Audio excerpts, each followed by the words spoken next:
Horror जो series शुरू हुई, बहुत बाद में भी शुरू हुई, जहाँ पे कटोरा खून पहले आई थी एक, उसका दोबारा बनाया गया, इसका क्या रिस्पांस रहा और ये क्या रहा? क्योंकि ये एक्चुअली क्या था कि मार्केट को जैसे भरने के लिए कुछ अलग अलग विधाओं के लोग हैं जो पसंद हैं उनकी अलग अलग, और हालांकि हमारा कोई बड़ी ज़मीन का टारगेट कभी नहीं रहा, लेकिन छोटे मोटे टारगेट हमारे भी थे।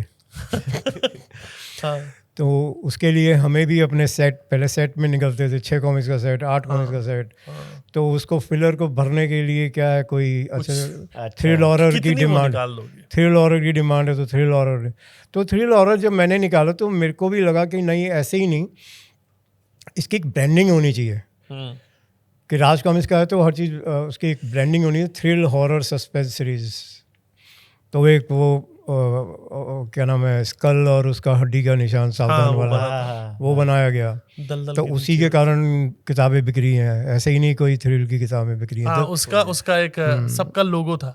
अच्छा, नागराज का लोगो मैंने देखा अलग है, और वो है कमांडो का तो शायद वो वैसे स्टार होता था। हाँ। और मुझे सब याद है का वो था कि जो गोल जिसमें बिंदी है वो 10 रुपए की कॉमिक्स है, जिसमें ये बिंदी है जो पुराने वो जो लिस्ट अंदर लिस्ट छपती थी। हाँ, तो मैं बोला गोल बिंदी ये क्या है? पर नीचे देखा कि इसका मतलब 10 रुपए, इसका मतलब 25 रुपए, इसका मतलब 40 रुपए, मल्टी स्टारर वाली। एक लड़का मेरा दोस्त था, हमारी दोस्ती बहुत सारी बचपन में, तो उसके पापा ने बहुत डांटा एक दिन उसको। मैं घर बड्डा पापा डांट रहे थे, कह रहे थे कि ये कॉमिक्स इसके पास एक कटोरो खून है, ये रवि तुम ले जाओ। रात में चौंक जाता है, उठ के बैठ जाता है, डरता है इसको। और वाकई बहुत डरावनी कॉमिक्स थी, एक लाश के टुकड़े थे, दलदल के नीचे थी। तो कुछ मुझे वो आर्टिस्ट याद है जिनका स्टाइल थोड़ा यूनिक था। 12 घंटे लॉकेट, ये जो विनोद कुमार जी, धमी, एक हरविंद मांकड़ जी, हाँ। और जो दलदल के नीचे कॉमिक्स बनाई थी, अमीबा हॉरर, अजीब टाइप की हॉरर थी, तो उसके भी कोई उनका नाम मुझे याद नहीं रहा, पर उनका स्टाइल मुझे बहुत पसंद है। तुम्हें वही सब पसंद आता है ना? नहीं, कुछ गलत नहीं था भाई। नहीं, आदमखोर थी, आदमखोर पे हमने एक शॉर्ट फिल्म भी बनाई थी। अच्छा, हाँ, वेरी नाइस। हत्यारा, ऐसे कुछ खूनी दरिंदा टाइप का। एक सर बीच में अफवाह उड़ी थी, अफवाह की डोगा जो मूवी कैरेक्टर है उस पे अनुराग कश्यप मूवी बना रहे हैं, वो क्या था सर? पूरा इंसिडेंट क्या हुआ था?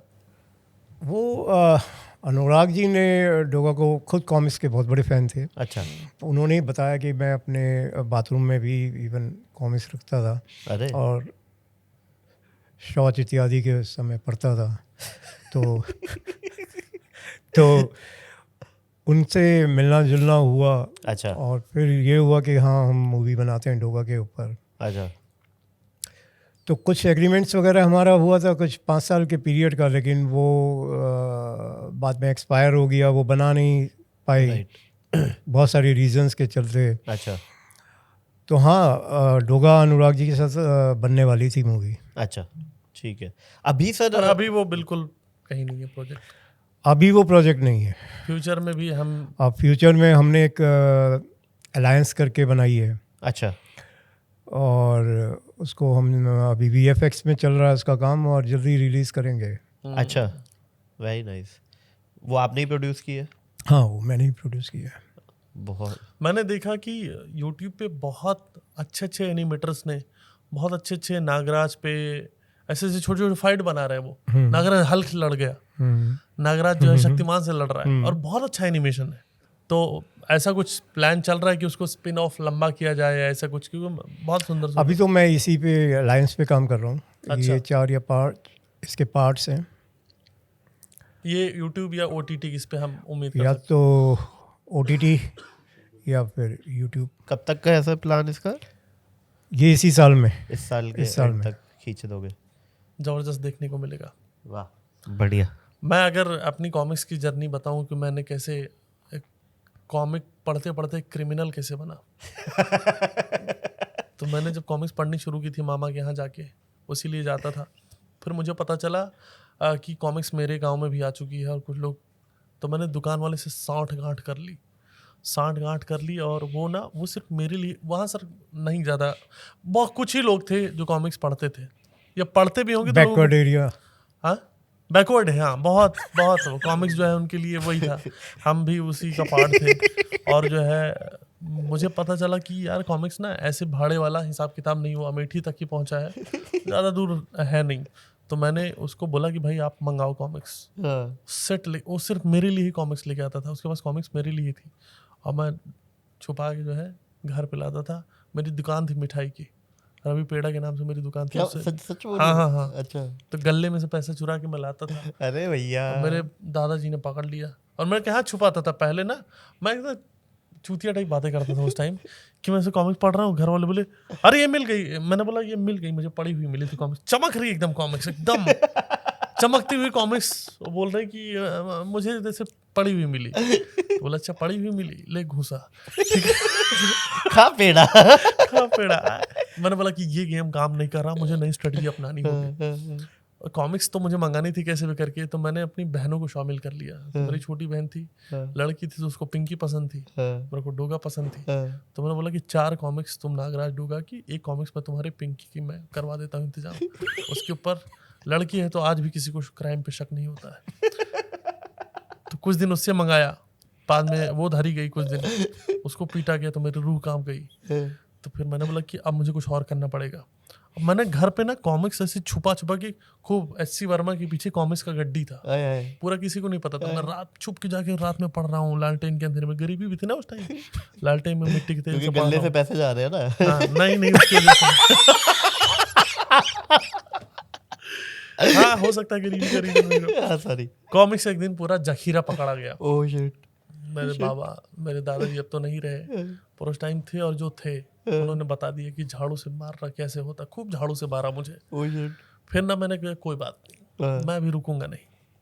मैं हमारी छत थी, और वहाँ पर ईंट का ढेर रखा हुआ था घर कंस्ट्रक्शन के लिए। मैंने निकाला, ईंट के ढेर में दबा दी कॉमिक्स, पूरा ईंट के ढेर में, मतलब समझ लो कब्र बना दिया कॉमिक्स का, कि जब मेरा मन करेगा खोद के मैं पढ़ूंगा। आप समझ रहे हो दिमागी इतनी। और उसके बाद फिर एक दिन बारिश बहुत तेज हुई, ठीक है, खूब बारिश तेज हुई, और फिर सब लोग छत पे गए, क्योंकि नाली वाली भर जाती थी, तो पूरा नाली साफ कर रहे हैं। फिर देख रहे हैं कि ये कब्र में से कुछ टपक रहा है, तेज फड़फड़ा रहे हैं। फिर देखा तो फिर साला 50-60 कॉमिक्स। बोले कि कॉमिक्स कौन पढ़ता है इस पूरे शहर में? रवि गुप्ता। बुलाओ। फिर कुटाइए हुई, पढ़ेगा कॉमिक्स? नहीं पढ़ूंगा, ना माने, पढ़े कॉमिक्स। मैंने बोला ठीक है। कुछ दिन मैं फिर शांत रहा कि मैं मार नहीं खाऊंगा, पर मेरे अंदर का जो है ना, जैसे सीरियल किलर का होता है, उसको जब तक मारे ना इंसान को, वैसे ही फिर मैंने कॉमिक्स और मंगवा के मैंने पड़ोसी घर में रखनी शुरू कर दी थी। उनके यहाँ और किसको शक होगा? उनको भी देखिए ये पड़ोसी घर बहुत जाता है, इससे तो इसकी दोस्ती भी नहीं है, जाके वहाँ पढ़ रहा है। तो इतना लंबा कहानी ये सब रहा है, और लास्ट तक कभी स्वीकार नहीं किया। अब अभी मैंने, मेरे पापा का फोन आया था, अभी जस्ट आपके आने से 2 मिनट पहले, तो मैं उनको फोन करके बोला कि मैं संजय गुप्ता सर के साथ इंटरव्यू ले रहा हूँ, जिन्होंने मेरा कॉमिक्स के साथ में जिन बहुत मारते थे ना आप, देखो आज मैं इंटरव्यू ले रहा हूँ। कह रहा बहुत बेटा, बर्बाद तो तुम अभी भी हो। वो एक्सेप्टेंस माँ बाप ने दुश्मन कॉमिक वालों से दुश्मनी है। मैं ये सोचता हूँ कि उस टाइम कितना मिसकंसेप्शन था कि कॉमिक्स पढ़ना में बच्चे खराब हो रहे हैं। बिल्कुल सही बात है। जबकि कॉमिक्स पढ़ने की तरफ ले जाता है, आप उससे पढ़ने की आदत लगती है। उसके बाद मैंने क्या क्या पढ़ा, और पढ़ने का जो साहित्य पर रुचि थी वो कॉमिक्स की वजह से हुई थी। वाह, मजा आ गया। तो गाइस, ऐसी छोटी छोटी क्लिप्स में पैक आपको बड़ा एंटरटेनमेंट चाहिए, so don't forget to like, share and subscribe to काफी वाइल्ड लाइफ शो क्लिप्स।